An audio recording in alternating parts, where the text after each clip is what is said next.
চিৰাং জিলাৰ অন্তৰ্গত বিজনী বিধানসভা সমষ্টিত CPIMৰ নিৰ্বাচনী কৰ্মী সভা অনুষ্ঠিত হয়। এই বৈঠকত CPIMৰ পলিট ব্যুৰোৰ সদস্য তথা ত্ৰিপুৰা বিধানসভাৰ বিৰোধী দলপতি জিতেন্দ্ৰ চৌধুৰী উপস্থিত থাকে। কৰ্মীসকলক সম্বোধন কৰাৰ সময়ত তেওঁ শান্তভাৱে কিন্তু দৃঢ়তাৰে বিজেপি চৰকাৰৰ বিৰুদ্ধে চৰকাৰ বিৰোধী স্পষ্ট স্থিতি দাঙি ধৰে।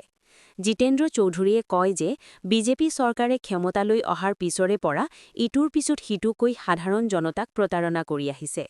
উন্নয়নৰ বাবে ন্যায্য দাবী উত্থাপন কৰিও বাস্তৱত মূল্যবৃদ্ধি, নিবনুৱা সমস্যা আৰু দুৰ্নীতিৰ বোজা জনসাধাৰণৰ কান্ধত জাপি দিয়া হৈছে। কৃষকে উৎপাদিত ফচলৰ উচিত মূল্য পোৱা নাই, শ্ৰমিকৰ চাকৰি অনিশ্চিত, যুৱক-যুৱতীসকলৰ ভৱিষ্যত অন্ধকাৰ। তেওঁ অভিযোগ কৰে যে আজি গণতন্ত্ৰ বিপদত পৰিছে, প্ৰশাসনিক ক্ষমতাৰ অপব্যৱহাৰ কৰি মতানৈক্য দমন কৰা হৈছে। তেওঁ আৰু কয় যে এই পৰিস্থিতিৰ একমাত্ৰ উত্তৰ হ'ল সংগঠিত চৰকাৰ বিৰোধী আন্দোলন।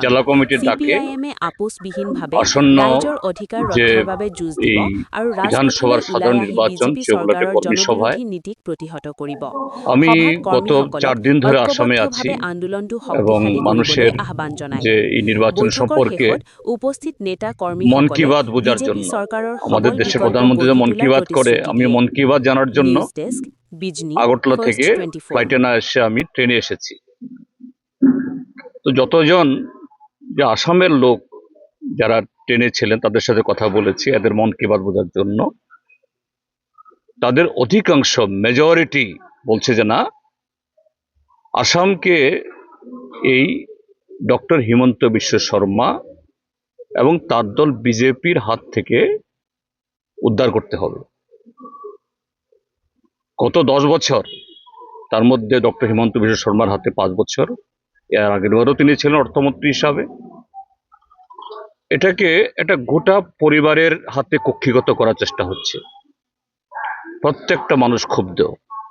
এখানকার যুবকদেরকে যে স্বপ্ন দেখানো হয়েছে সে স্বপ্ন সাকার হয়নি।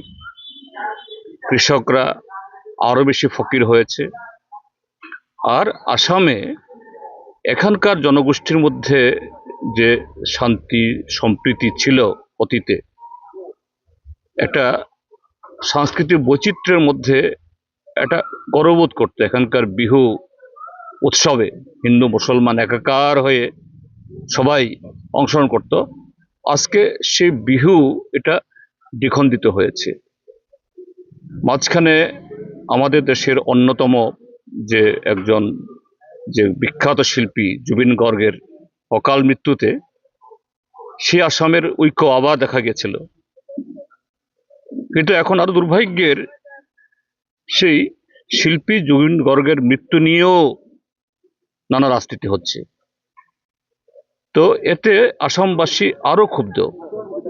তো এই জন্য আসামের বিজেপি বিরোধী সমস্ত ধর্মনিরপেক্ষ গণতান্ত্রিক শক্তি তারা চায় এটা ঐক্যবদ্ধ, সমস্ত সংস্কৃতি ভাষা ধর্মের সমন্বিত এটা সুন্দর আসাম করতে, এবং এটা করার জন্য যে চেষ্টা হচ্ছে একটা ঐক্যবদ্ধ প্রার্থী দেওয়ার জন্য। এখন সেখানে যে সমষ্টি হোক, যেখানে এই বিজেপি বিরোধী যেই প্রার্থী হন তাকে জেতানো, বিজেপির হাতে রক্ষা করার জন্য মানুষ সংকল্পবদ্ধ।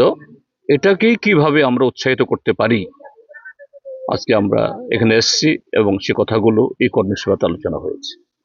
আসন্ন বিধানসভা ভোটে আপনারা কতটা সমষ্টিতে প্রতিদ্বন্দ্বিতা করবেন এবং কতটাতে বিজয়ী হবেন? এটা কোনো ইয়ে হয়নি, এই কি বলে চূড়ান্ত হয়নি, আলোচনা চলছে। আমরা 2-3টা সিট তো আমরা লড়বই, যেহেতু এটা এই যৌথভাবে লড়তে হবে। এককভাবে লড়লে হয়তো আমরা আরো বেশি সিটে আমরা লড়াই আমরা করতাম, কিন্তু এখন অন্তত 2-3টা সিটে আমরা লড়বো, এ সম্পর্কে কোনো সন্দেহ নেই। এবং যে সিটগুলোতে আমরা লড়বো সবটাতে আমরা জিতবো, এটা আমাদের দৃঢ় আশা।